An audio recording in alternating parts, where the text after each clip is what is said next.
Hey guys, today I'm going to be reviewing Drive. This film came out in 2011. It was directed by Nicholas Winding Refn. Refn is a Danish filmmaker who did see some early success in the European art house scene, the circuit. I would say that he is a polarizing figure, just naturally as a person, and he tends to split people with his work. Some people I think are quite intoxicated by his style, and other people find his work a bit empty. So whatever side that you fall on, he's somebody that certainly, stands apart when you think about him. He's also somebody who tends to pop up a lot in conversation as well throughout the years, which I find interesting. And I think just as a human being, he's the kind of person who likes to provoke people.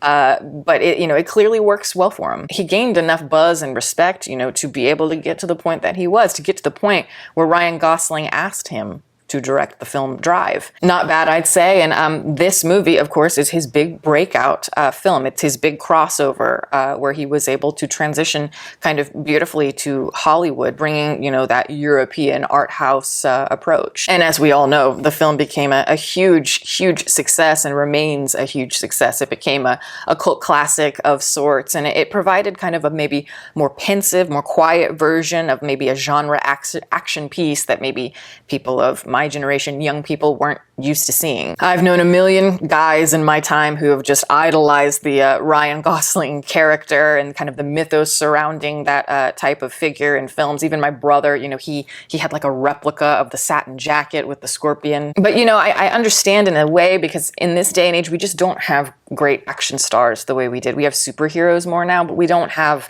that sort of thing. We do not have the Steve McQueens, we don't have the Charles Bronsons, the James Coburns, and so on. So here's your chance. And this movie, while it is modern, it's very rooted in its influences. It's very much a product of postmodernism.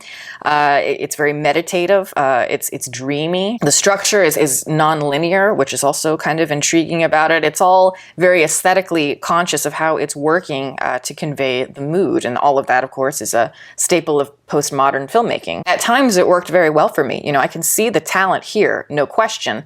But other times, I found myself constantly grasping for something more, something that I felt was missing. Though I will talk about the things I enjoyed about the film first, and one of those things is the opening. I think it's a really good opening.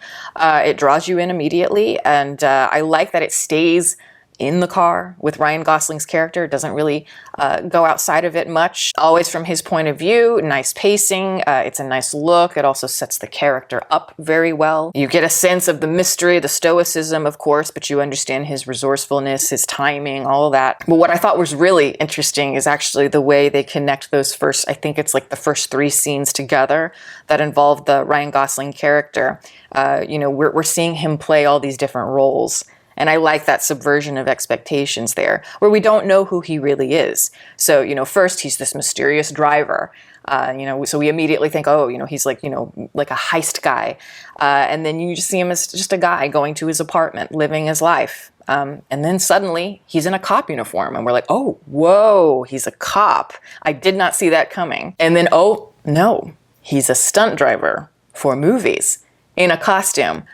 Didn't see that coming either. All of that really, really good. Very clever and very subtle. And I think, obviously when you're doing a movie that is very postmodern in style, it does allow for a lot of that metatextuality to come through. So you do get that kind of Hollywood. Obviously it's in LA, but there's a lot of that coming through the film as well in ways that I actually think is clever. And I like the idea of this character, again, wearing many hats and, knowing really that he is just more an archetypal symbol. He doesn't even have a name in the film. And it's just handled well, I think. I think the casting of somebody like Albert Brooks was a really smart way to go, because that's also a real subversion of your expectations, because he's somebody who I never saw in a role like this. He's playing somebody very brutal. He's a very gruff person, very hard-nosed as a character, and very sterile with those silver suits that he's wearing, and that he shaved his eyebrows. I thought was a really nice, menacing touch. But he's a person, an actor who plays very specific characters, or he's known more for playing more like Jason Alexander types, like high-strung anxiety, comedic touches and all that. He's usually an endearing character, and this is like completely opposite. So I thought, I like it when people cast in that way. I love Carey Mulligan in this film. She really, obviously, she's just kind of a golden light in the entire film.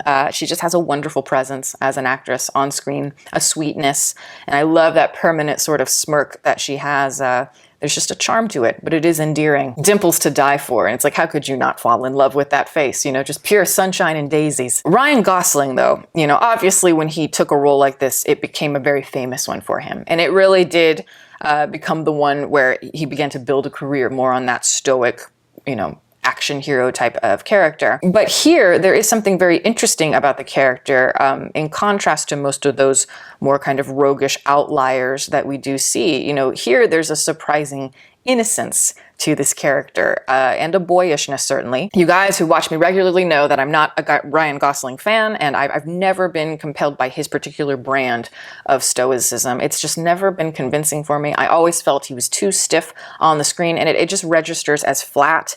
Just when he looks into the camera, for me, it just doesn't convey the subtlety in a way that a lot of the great ones did, like the Steve McQueens of the world, as I mentioned. Steve McQueen can just look into a camera and you're just instantly compelled by it, and he can just pierce through a lot while also saying very, very little. And I kind of wanted more of that maybe from Ryan Gosling. But I will say, ironically, I found myself, one of the things that I typically struggle with Gosling is, you know, he can, when he's playing something very stoic or whatever, removed, and then he starts to become more emotional. I never really buy the transition into that more emotional, softer character. But here, actually, I found the softer part way more interesting, and he did a really good job with that. He brought out this combination of like innocence, as I said at the beginning. There's awkwardness as well to it, but it's very subtle. Like there's a line when he kind of says like, I could come with you.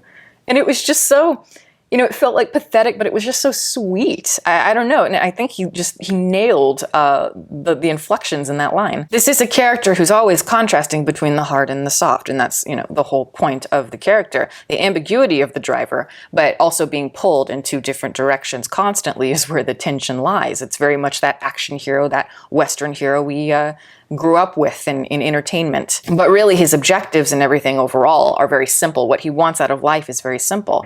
And clearly Refn has an understanding of that on a basic level, and certainly an understanding of the postmodern style. He understands to a degree films like Le Samurai or The Driver or Bullet. There's a good sense of composition and all that. And there's naturally, of course, a hypnotic dreaminess. It has that European 1970s flair, and the use of color being a big one. And yet, throughout the movie, I never found myself connected to anything. I did find certain things interesting, but even just the aesthetic, though I like it, I feel like it's not fully pronounced. It lacks something tactile about it. The set pieces and everything are memorable, but yet I found myself always wanting more from it. I wanted to see more of the idiosyncrasies, a little bit more originality, more texture, just to the style of everything, because I think it would give dimension where it's lacking, you know, just from the characters, or just because the interactions between the characters are so simple. And I do like the idea of having a very dreamy kind of slow quality to the movie, where the emotion comes more from the cinematic nature of everything rather than the literal dialogue. And yet still, it's too empty for me. I found myself, you know, I know it's supposed to be very colorful and we're supposed to be kind of inspired by the look of it. I found it to kind of drag me down a little bit. I think part of it is the lack of like anything tactile about it, really. It is ultimately glossy. It is very focused. It is very tight for the most part, the movie. And yet, you know, again, I'm always removed from it. I know that it's supposed to be removed to a degree. You know, I know you're going to get the, well, it was supposed to be. Yes, I know that. There is a way of making blankness and coldness in a movie alluring cinematically. I think one way that they could have brought the emotion out in a way that was more pronounced, more visceral and operatic in the way that I think would have bridged the film together very well, especially in that second half, it is the violence. I wanted to see more of that there, because I feel like watching it feels just kind of misplaced. Violence can have a lot of subtext to it, and we've seen that a lot in heist films and gangster movies, what have you. And I don't know, I just think it would have been a great counterpoint to more of the sterileness of everything else. And yet the violence doesn't go in that direction. It goes more like a cartoony sort of silliness, and it just feels just misguided to me. There's something about it that just didn't rub me the right way. You know, I remember the first time you see some like extreme violence in this movie, I remember just kind of looking at it like, I don't know. Yeah, it is like surprising. You don't necessarily expect it to come, you know, but that's just not enough for me. You know, like I love violence. I'm a huge fan of violence in movies when it's done well. But for me, I don't like that it's cartoony rather than operatic, silly rather than passionate. It's tonally jarring, and this is support where we need to have the emotional resonance come through as the characters are starting to, like the weight of the consequences starting to exist. Like the Bryan Cranston character, that's a great character and somebody that I liked a lot, and seeing his death, I do like kind of the harshness of it to a degree, but also, there's no real focus on it. That's a death you really want to feel, and I didn't. And I don't know, I just think it would have helped. I did think the death of the dad, the Oscar Isaac character, was fantastic because, it builds in a way, and, it's emotional. There's an emotional payoff to it, and it's very brutal and quick. It's realistic, and you don't see it coming, and I wanted more of that. Too often the humor here felt misplaced, at least in terms of the violence, and even the humor mixed in with the strange is maybe too on the nose as well. I find kind of the contrast between the hard and the soft in this movie always to be a little bit too on the nose, particularly in the soundtrack. I know a lot of people love the soundtrack to this movie. I kind of hate it. I love the idea behind it. I love that kind of new age 1980s synth pop quality. And I think it could be done very well with the right artist. The lyrics are way too on the nose to the point of annoyance. The music was just so watered down and sugary sweet, and I just found it kind of surprising because this film seems like the kind of movie that wants to appeal to the kind of people who really care about their vinyl collections. But it misses the mark a lot of the time, and I think that a great soundtrack would have elevated it more as well. I also think that this movie was in desperate need of a car chase, like a good car chase, one that really breaks up more of the static set pieces, which is more what this movie is doing here. Give us some movement, take us out of that in the third act. Give us something with a sense of thrill and speed, but there's nothing really like that here. I mean, there is a chase, but it's not very good. Really, it felt very flat on the screen for me. There's no excitement, no real energy, none of the energy and the thrill of those sequences that it's borrowing from. Look at the French Connection, Bullet, as I mentioned, as an example. But also none of this film is as hypnotic or melancholy or tonally complex as those films. It never moves beyond the surface for me. It always felt grim. But naturally, I do ask myself, because it's been, like 10 years since the film came out, I ask myself, what is it about this film that has endured?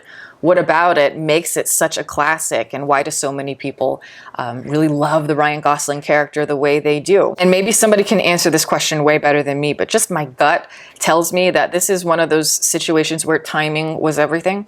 You have the right idea at the right time, and it's a really good selling point. Knowing how to put a spin on a tired genre that everybody loves and bringing it to a generation that isn't used to those kinds of movies can be very refreshing for them. Of course, as I say, I think a lot of the films it is borrowing from are much better than this one, but a lot of the modern audiences don't know that, and that helps. But it is what it is. It is old ideas, successfully packaged in a modern sense, and a lot of the most popular films do very similar things. But nowadays, and perhaps this really contributed to that, but nowadays kind of combining more, genres like that, whether it's horror, sci-fi, action, and more art house is very typical. It is dime a dozen. We see it all the time with A24, just fetishizing that postmodern style. But I think we've surpassed Drive in so many ways with a lot of those films.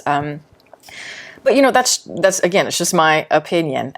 It is fine for me, the movie. I don't hate it, but I just nothing about it really stands out to me, even though I admire aspects of it. But I don't really feel the need to recommend it. But that is the video. Thank you guys so much for watching. I'm going to go ahead and plug my website. As always, it is deepfocuslens.com. I am an artist and I do commission portraits and I sell prints of my work. If that's something that you're interested in, you can always go to the website below. And if you have a question about a commission or a print, you can always email me. My email is in the description box below. Also, I would like to give a shout out to my patrons who are wonderful. If you are interested in becoming a patron, the link to support that is below, as well as the rest of my social media information. You can watch more videos here, and you can subscribe if you'd like. Catch you next time.